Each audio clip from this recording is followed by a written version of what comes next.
Joining us from a classroom someplace in Havre, Montana, ladies and gentlemen, from the Seattle Times, it is Ryan Divish. It is our Mariners off-season report with Divish. It's all brought to you by Chalet Bowl, Washington's oldest operating bowling alley, proudly serving the community since 1941, located in Tacoma's historic Proctor District. Chalet Bowl has been family-owned and operated for the past 40 years.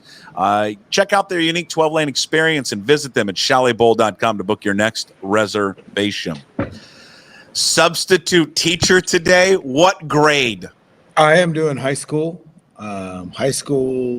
I'm substituting for the agriculture teacher, which is in Havre, Montana. They have an agriculture program. So, they have in the advanced agriculture class, they're talking about beef or meat, retail meat. And so it's like they're doing a lesson on impossible burgers and impossible fake meat and and all this stuff. So it's very, look, I'm just a babysitter. I'm hanging out. They have stuff to do. I just pretty much tell them, if I get in trouble, you get in trouble. So don't do anything that the principal gets upset at me about. And then also don't Snapchat me or anybody else in class. That's the only rules. Do you allow phones in class? Once their stuff is done, I usually allow them, but they have to do their stuff first because that's the teacher's rules, not mine. I just want to point out I have the American flag in the background for Rob Staten because we won that one. You think that the Seahawks had a bad loss? How about at Yorktown? You think that Mike McDonald is a bad coach? How about Cornwallis? Yeah. We won that. Yeah, I like to remind him. Yeah, I don't want to hear about bad losses from the Seahawks. He's reminded every day that they have bad losses. We were the underdog. What if we set a point spread on it? What were we? Like 16.5-point underdogs in that game? We were the Giants versus the Patriots in the Super Bowl, but you were a substitute teacher for an agriculture class? Yeah. There's several agricultural classes. Advanced, intro, animal science. Yeah. Where do they what do they feel about that fake meat, huh? I mean, this is going to kill their industry. It's going to kill their livelihood. They're not. They were very skeptical. So, like I said, they just it's kind of just a little easier to just basically tell them, like, hey, just do this. It's like basically they're watching some documentaries and stuff and writing down thoughts and everything. So it's pretty good. Like, so in Montana, they're really trying to kind of diversify high school education because there are a lot of kids here that do want to go work on the farm or work at the ranch or, other things. So they do have a lot more specific curriculum versus just forcing everybody to do the same things over and over, like we were subjected to when we were in school. So it's pretty cool. Also, did you know that in Havre, Montana, they only go to school 4 days a week? They have Fridays off because of so many people are in activities on Fridays and the weekends that it's pointless to have class on Fridays. So it's Monday through Thursday. They go about 45 minutes longer. So from about 8 till 4 o'clock. And they have an hour, or they have a 45-minute lunch plus a study hall every day. They call it advisory. So 4 days a week. Oh, I'm going to run that by the teenager. I think everybody here would sign up for that. Oh, just like thinking about for you on a Friday, knowing that you don't have to take somebody somewhere, and they like once a month they have what they call once a month they have a day where it's the school's open from 8 till noon and the teachers are here and kids can go in for extra credit and get help and all that stuff. But yeah, it's pretty smart because I used to love subbing on Fridays because that was movie watching day because there'd be like 6 students in every class. It's like not that big of a high school, 600 kids or whatever. Yeah. So, football's gone or band or concerts. Or is it because they've got to travel? Like when you play, like when Havre plays, right there, they got to travel a while to play these other high schools, right? Yeah, I think the shortest football trip I ever had was 3.5 hour drive. Oh my God. So. Oh, Jesus. Yeah, that's why there's no class on Friday. Well, yeah, they go to Miles City, which is in their conference. It's a 6 hour drive. Oh. And so it's Yeah, they don't have anything short. I mean, they have a non-conference game coming up in Malta, Montana, which is an hour and 40 minutes away. So, oh my goodness! All right, well, Divish is here. He's going to be with us throughout the off season. I enjoy him being from the Havre High School classroom right now, teaching substituting for agriculture.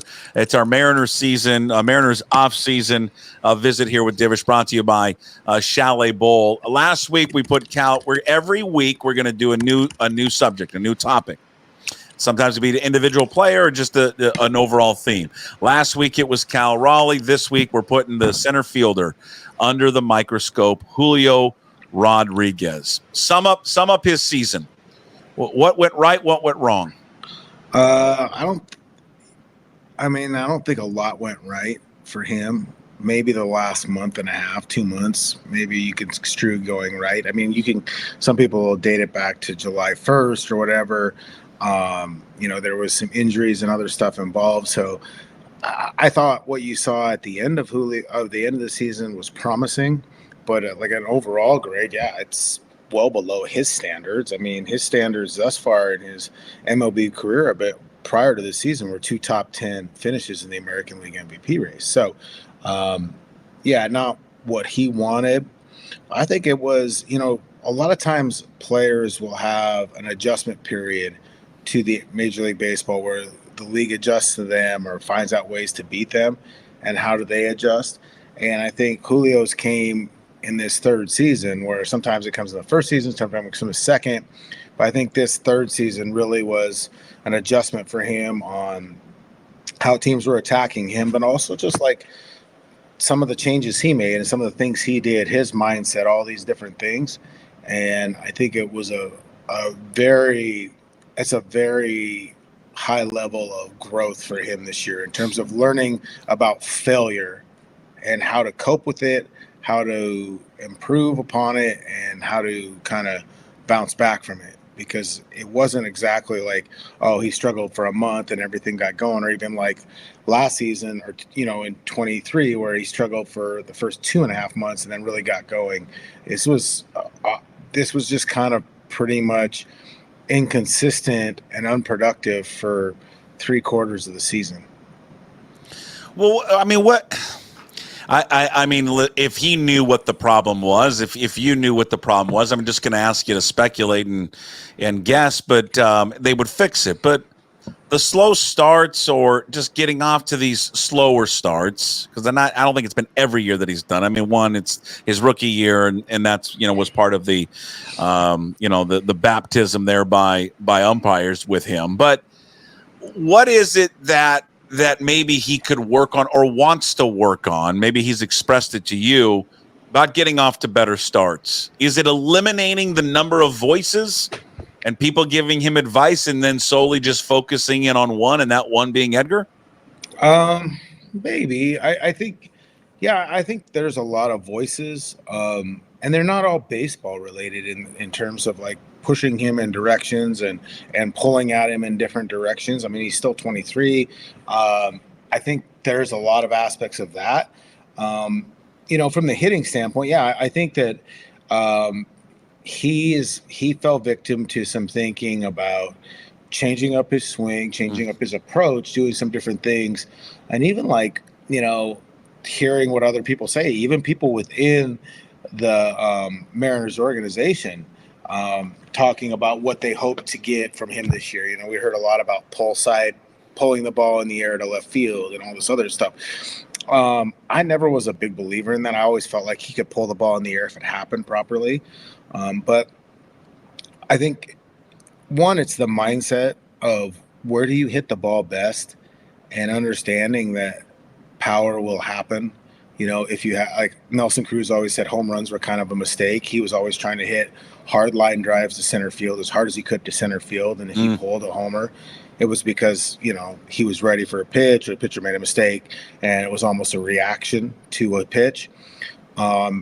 So I think that mindset of staying to all parts of the field. And then there's the mindset of understanding what teams were trying to do to him. Like, look, he was very susceptible to the sinker on the back foot teams would throw that 95-mile-per-hour sinker in on him, in on his hands, in on his back foot. He just didn't have he didn't have the swing timing or the swing trajectory to hit that pitch, but he kept swinging at it, and then they would expand once he got to 2 strikes. So there's that mindset, the approach aspect that we always hear about that he has to adjust to, and I think we started to see that at the end. But then it was also just the swing aspect too. Like, he did some stuff with his legs where he tried to simplify it, and it worked against him. He didn't use his legs enough. The load was all messed up, and then people talk all about, oh, it's just the mindset. It's just Edgar telling him, oh, no, you got to stay in the middle of the field or this or that. Now, like, Edgar moved his hands back a little bit in his stance, moved his hands back at his setup, changed up a few things with his stance and setup. And Julio had been resistant to some of that change before because he felt like the work he had done had fixed it. But, Edgar made some suggestions and it came around. So I think all those physical aspects, and I think just basically what he needs to do is take the hitter he was from the last month of the season and continue to work on those aspects and focus on those things that he did right in that last part of the season and go into this offseason doing that. And don't make a bunch of changes. Don't do too much to change what you were doing in the last month of the season. It was right. And, I think sometimes guys, and we heard this with Corbin Carroll, we've heard this with other guys, tinker too much in the offseason trying to find a little bit more and a little bit more, when really a little bit more will come from just being a little bit older, a little bit wiser, and a little bit smarter about what you're trying to do. So I'm just trying to think, did we see a big change in his swing like at the end of the season? This was in September. I mean, did you see like his setup? Yeah. Does it look different than it was in the beginning of the season? Yeah, the setup is a little different, little wider, legs a little bit. Early on in the spring and even early in the season, he was very kind of more straight-legged, more upright. And then what he would do is sink, and then he tried to hit. And then midway through, he tried to re-engage his legs more because he felt like he wasn't using his legs. So then he would sink really hard into his legs, change his eye level, and go, here are these ones that you're showing. It's just a very simplified, yes, he's using his legs. Yes, but it's not a huge sink. He's just kind of letting it be more natural, be more athletic, and not force loading back to get forward, and not also just kind of like being static in the box. He's just being athletic. He's being loose. The hands are back, and then just let your talent take over a little bit instead of getting caught up worrying about where everything is. It's like if you're up there worried about where your hands are at or what your legs are like, or do you have to load back or load, you're gonna get beat because these guys throw so hard and the ball moves so much. Yeah. He I think even with that one, that he hit out, you still see him now, and it's, maybe it's just the natural swing of it. You still see him kind of falling over a little bit. That's the one thing that I've noticed a lot about him. And again, I mean, he just seems that when he swings, whether he makes contact or misses, it's always that falling over the plate, that he doesn't stay on balance. And I wonder how much of that, has led to some of his struggles. Ryan, he clearly was better in the that last month plus of the season. Certainly when Edgar took over. I know everyone wants to give all the credit to Edgar Martinez, but part of it's got to be Julio listening to him as well. You've been adamant when we've done the shows during the season. It wasn't so much like, and you've touched on it here, it's not like he's giving him some great advice. I think he's just saying, hey, man, you need to block out a lot of this stuff and go up and just hit the ball. Yeah, just hit the ball. That's probably been the greatest advice I would assume that Edgar has delivered, not only to him, but to the other players on the team. Yeah, I mean, like I think that's part of it. Jude wrote some stuff about Brant Brown and being too fine or too, and we've talked about it on here too, just too trying to be too precise, looking for one perfect pitch every time or whatever. And I think a good plan is just to go up there and compete and be athletic because like all the work on your approach and all the studying and stuff you do is pregame, so that when you get up there, then it's just about playing. It's not like, especially like from a mechanical standpoint, you don't want to be up there worried about where your hand's at, or do I have to load now, or do I have to start my swing now? No, just like get up there and know that you've done the work, clear your mind. I think that's a big part of it. Like the falling over, I thought was less dramatic. I think, part of it was like you said, he was really stiff-legged, then he'd sink in his legs, all of his legs, all his body was moving around unnaturally. There's going to be some times where he falls over a little bit because he takes daddy hacks at it. I mean, like, what are they like? There are times where you're like, hey, man, you're going to give yourself hemorrhoids if you swing so hard. But like he's, that happens. I mean, like you're watching some of these other guys play right now, and those guys take hacks too. I think what he did realize, though, is that he doesn't need to search for extra power. He doesn't need the Jared Kelnick thing where you're trying to hit the ball 400 feet when just hitting it 375 is pretty workable. So I think he learned a lot about himself. Scott Service, before he was fired and stuff, and when Julio was really struggling, said, with star players who have never struggled, they have to sometimes struggle or hit a rock bottom point or a bottoming out point to realize that what they're doing isn't correct, and that they can't just always do what they've always done. And sometimes you have to make changes. And I think that happened to Julio. And I think it happened probably sometime, right around when Service was fired. That's a bottoming out point. And all of a sudden he looks around, and the manager's gone. The one hitting coach was gone. The other hitting coach is gone. And, you're left to figure out, okay, well, what do I do to get better? And I think, listening to Edgar helped. I think having Edgar there, the cachet of having Edgar there helped. But it wasn't like Edgar wasn't there before either. I think it's Julio got to a point where it's like, well, I'm like 4 months into my season, and everything I've tried isn't getting better. And maybe I better listen to some very, very fundamental stuff about my approach and my swing that needs to change so I can change. It's amazing that these guys tinker as much as they do. Don't you think? Like, I always think, like, with baseball players and golfers. Yeah.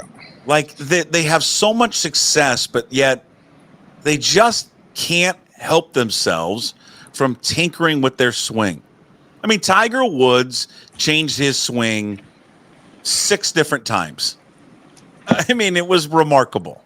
Now, maybe it's not quite, I'm being dramatic, but I mean, and did it at a time, if you remember back in the day when he went from Butch to Hank Haney, like he's winning majors, like he's the best player in the world, like he's winning every week, and he's still like, yeah, I got to change that. Like I'm not happy with it. It is baffling to me that they do it, and I'd like to know, Ryan, the psyche of it. Why? I guess chasing perfection. Yeah, which is unattainable. They're chasing perfection. They're chasing for a feeling where, where it doesn't feel like they're trying to swing harder. It doesn't feel like it feels right and it feels easy. And it probably never comes. But I think part of it too is like throughout the course of a season, guys pick up bad habits. Guys do things that they don't necessarily know they're doing. You get older, your body changes. Sometimes it's compensating for a physical ailment. All those different things factor into it. But it's also like, it's like, why did Barry Bonds go to Balco? He was 3-time MVP. Yeah. But he couldn't handle what the Chicks Dig the Long Ball commercials and all the love that Sosa and McGuire are getting. Like these guys, ultimately, too, they want, they're kind of egomaniacs. They don't want to, they want to be the best. And like somebody like Julio, who has had so much success already, like he only wants to go farther. I mean, like he wants to see, he wants to ascend to those levels of production like Judge or Soto or whatever. It's different too. Like remember, like with Russell Wilson, his greatness, he always wanted greatness, but it was the notoriety that came with greatness. Yes, he wanted to be recognized like Brady, right? And like, but like commercially too. He wanted the national stuff. He wanted to be recognized like all those guys. And, for the kind of the the perception. Listen, Julio wants it from the production standpoint. Like, he wants to be the MVP because he wants to be up there with these guys in terms of the numbers that they accumulated, not the notoriety of being in a Campbell Soup commercial or a national campaign. He wants to be considered one of the best players when he steps on the field. That's the difference, kind of the mindset that you see. Yeah. No, I think of, I know he does commercials and he's in the forefront. I think of Patrick Mahomes. I don't think Patrick Mahomes is chasing it so he can talk about his own legacy. I think he's chasing it, and he's chasing that carrot, which is Tom Brady, because he knows that if he's the best quarterback ever and has the most rings, then the team's got the most rings. Yeah. And they can surpass that. And some athletes, that feeling of success on the field is just an addictive drug that's what Brady couldn't, Justin Turner, Brady, these guys that stick around for a long time, there's an addiction to it. They're addicted to that feeling, the camaraderie, the success. And I think that's part of Julio. Here's a guy that top 10, rookie of the year, top 10. Like, he sees himself just ascending to those heights of like these other guys. And so, if you see yourself going to these places, then that's why you also do something like that. Like, do you think he struggled with the responsibility of putting the organization on his shoulders? I do. I think he does. He's very hyper responsible about that, and like the idea that he is kind of the face of the franchise. It manifests in different ways, but you see that. I mean, he knows that there's a lot expected of him, and he expects a lot from himself. How he does it is different than maybe how Cal does it, because that's another thing. Like, we talk about how Cal is kind of like the guy and the leader and everything else, but nobody bequeathed that to Cal when he was 17. This kid since he's been 16, 17, 18 years old, has been looked to as the guy that's going to lead the Mariners out of this. And as a rookie, he got to experience it. Again, that's that whole drug, the addictive thing. Like, oh my God, as a rookie, I've done this. Well, if I just do this a little bit more, I just fix this, then I'll help us go even farther. And that's what guys get caught up. It's like the whole, like we hear it 1,000 times, don't try and do too much or just all that other stuff. But in a way, it's smart. Like, the other problem being, though, he's not stupid. He looks around, and if there isn't a lot of other talent there, or the talent is lacking, or other people are underperforming, then he believes he's good enough to fix it himself and carry him. And maybe that's the wrong way to think, but I'd rather have somebody that carries that responsibility and carries that mindset. Well, like, damn it, I'll step up if I need to, versus somebody who doesn't give a shit. Yeah. I mean, like, that's the thing, is like, I'll pack it in. Oh, we're not very good this year, so I'm just gonna pack it in, and like I'll play hard as I can, but I'm gonna be just slightly more involved than Anthony Rendon. I mean, like, that's not what you want. You want somebody like Julio who takes it personally when the team loses, when the organization fails, because especially when he struggles, because then he holds himself personally accountable for those failures, more so than maybe the average player that was brought on in a trade or free agency. Best spot in the lineup for him.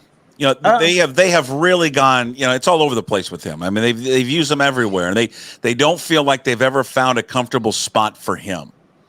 I wonder if does that lie some of the issues with him at all? It's like not finding him a comfortable spot and just leaving him there. If there is one spot, what is it for him? Yeah, I don't know if he really cares. Like, if there's one spot, I mean, I think he wants to be in the top 3 or 4. My thinking is as well as he runs and still as talented as he is, you want him in those top 3 spots, probably at 2, because it's a half a bat per game, or almost a more 1 plate appearance per game over the course of a season. So I think that's ideally want him there. I mean, like, you do run into the weirdness of back-to-back righties, though Robles hits, fine if you're going to leave Robles at the top of the order. The one thing I do worry about, like, with that, though, is Robles does some goofy-ass stuff on the bases. So then, like, you don't want him doing that with your horse up there. Yeah. Like, it's one thing to steal second, but like sometimes taking third when Julio is up. I mean, I just don't always like that. Unnecessary risks is what I would say. So I'm guessing 2 or 3. That's probably most ideal. I mean, like he still runs so well. You're probably one of your best base runners, so you'd like to have him up, and like having him in front of somebody like maybe Cal or Randy who do swing and miss a little bit. Well, yeah, then you want to capitalize on that stolen base a little bit more too. As well. Does this is not Julio related, but just in terms of the payrolls, we got the World Series that starts on Friday. Is there commentary on what we saw in 3 of the last 4 teams that were alive? They were the 3 of the teams that spent the most money in baseball. These are the 2 teams, 2 of the 3 teams that will play on Friday, spending the most money in baseball. I listen. We go back and forth on this all the time because there's a correlation to how much money you spend and over the years of how many of these teams are still alive. There are certainly always going to be the exceptions. I mean, the Guardians would have been that exception. But when you're a Mariners fan, Divish, and you look at these 2 teams and you look at their payrolls and go, well, can we spend a little bit more money? What would you say to them? Yeah, I would tell Mariners fans that's perfectly acceptable belief. I mean, like to sit there and think that they're gonna, and I get there's no salary cap, and I get that they're gonna go do the same things as the Dodgers and the Yankees. This is not viable. The revenue streams for the Dodgers and the Yankees and the way the population bases allowed them to carry that payroll a little bit higher. Padres don't necessarily have that, Yeah. But yeah, I mean, to me, having additional payroll and having flexibility beyond operating at your operating at just basically where your budget is set and like not having much, like having more payroll per season is insurance in a lot of ways. You're spending more money for presumably quality talent so that you're not always trying new guys at different positions. Or the second base thing that they've done for so many years until this year where they actually went out and got a guy. But in the years past, Ryan Bliss looked really good for the last, or not Ryan Bliss, but Shed Long looked really good for the last month and a half of one season. Let's try him there. Dylan Moore looked really good in 2020. We'll try him there. It's like all these different things. Whereas no, we have the money. Let's spend some money, go out, or use that money to go out and get a guy. Also, it's payroll means maintaining your talent so that you're not having these questions about Logan Gilbert being too expensive or Cal Raleigh being too expensive and how that affects you from adding other talent that isn't in the organization. With that to me is what it is like. You can look at how do you get better or how do you want to improve? Well, if you have some money and you feel like you need a veteran arm in your bullpen, maybe you go out and spend $7 million a year on a reliever. It's not always the best business in the world, but if you feel like that's your one piece that you need to get to take you over the top, then do it. Have that flexibility. For the Mariners though, it's more about bringing in an impact player at premium positions to supplement a lineup that's lacking, like first base, third base. Those are premium positions where you generate power and you generate run production and you're using modified platoons. Like Luke Raley is a good player and he can play a lot, but you need to have a counter to it. You need to have somebody else to help out there. With third base, Josh Rojas was great defensively. What did they get from there offensively? For what you get from some of these other teams, and not the Yankees don't have horses at every position, but the horses that they have at certain positions offset maybe some of the other stuff. Rizzo's not the same player he used to be, but when you have Judge and Soto and Stanton, and a healthy Stanton, then you can get away with it, and even Gleyber Torres, who seems to have gotten motivated to play hard in the postseason. I just think it gives you more flexibility, and it's not perfect because look at how much money the Dodgers have spent but they're still piecing together their pitching. But that's a factor of injury. Right. You know, I mean, like if the Mariners had the type of injuries that the Dodgers had this year, would they win? Would they have won 84 games or whatever they won? Oh, they would have lost. They would have lost 100 games if they lose 4 starting pitchers. Yeah. So it's like that's what money affords. Money affords you to offset the possibility of struggling players or unproven players, using them on a daily basis, and it affords you the luxury of going out and adding players without, you know, where you're not just worried about the prospects given up and the money taken on. It's just prospects versus, okay, we have the money, like we'll take the money on, because you know that's what the Mariners. It's never, the Mariners never just trade based on prospect talent versus acquired talent. It's the payroll factor of what the guy's making is always plays into it, and that's different. Finally, on Saturday at 12 o'clock in Northern Colorado, they're 1-6, 1-2 in the Big Sky. Will take on the Grizzlies of Montana, 5-2, fighting for the Big Sky Conference title, huh? Yeah. Let's go, Grizz. This should be an easy runaway victory for your Grizzlies. It should. It really should. The Grizz will still manage to give up at least 30 points because that's what they do. But that's okay. I'll take it. You know, I just keep winning games so we get to that last weekend or that third weekend in November when we got to play Bozeman. So, you know, in a couple weeks, I got Larry Stone and Adam Jude, young Jordan Stone. You're going to a game. Yeah, Alex Mayer, Daniel Kramer, Jerry Brewer. They are all arriving in Missoula, Montana. Jesus. For what game are you going to? They're when UC Davis comes in. Shout out to UC Davis. Wow. They are in – and it's a 7 o'clock game. Oh, my God. We're going to die. Jesus. Well, I'll tell you who won't be there for the kickoff. Jerry Brewer. Oh, he's a sleeper. He'll fall. Will not make that kickoff. Book it. There's just no way. They're not going to make it. No, he's a sleeper. You know. Yeah. You know. He's going to hit the bourbon too early, and it's just going to be a nightmare. And you're going to have to carry him around, and it's not going to be good for anyone. Yeah. You know, and then he got all skinny too, so he doesn't have the girth to carry the. Because he doesn't drink beer anymore, so he won't pace himself with some beer throughout the day. Yeah. Some light beer, because he's going to go right to the hard liquor, and that's not good for anyone when you start drinking it probably at 11 a.m. or whatever you're going to do. Yeah, this has all the makings to be a total shit show. Oh, the makings! I can't wait. Please, I want documentation of this. I can't wait for this. This is going to be unbelievable. All right, we took up too much of your time today. Next week, our more off-season.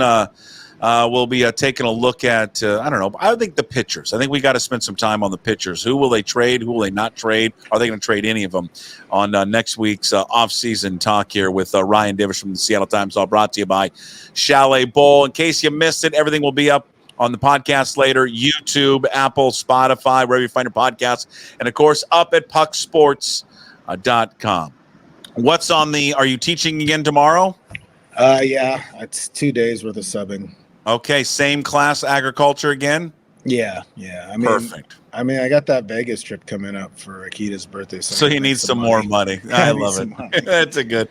All right. Well, good luck with do you have to do anything? You have to make the plan for tomorrow right now, or what's the rest of your day like? Are you done?